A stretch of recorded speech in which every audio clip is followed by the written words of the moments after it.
এত শক্ত জানোয়ার যে খোদার 365 দিনে কোনো দিন ফজরের নামাজ পড়ে না, একদিনও না। মানুষের বাচ্চা এত বড় জানোয়ার হয় কেন? আরে তুই কোন মানুষের বাচ্চা?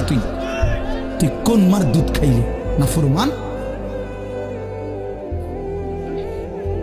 কেমনে মানুষ হইল? এটা কি ধরনের মানুষ? একদিনও নামাজ পড়ে? ছি ছি ছি ছি ছি, মুসলমানের বাচ্চা এত বড় জানোয়ার হয় কেমনে?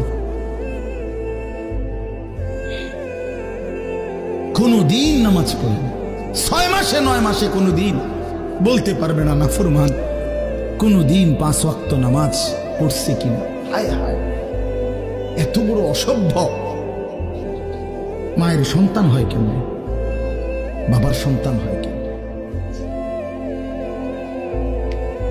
চিন্তা কর, কোনো কিছুই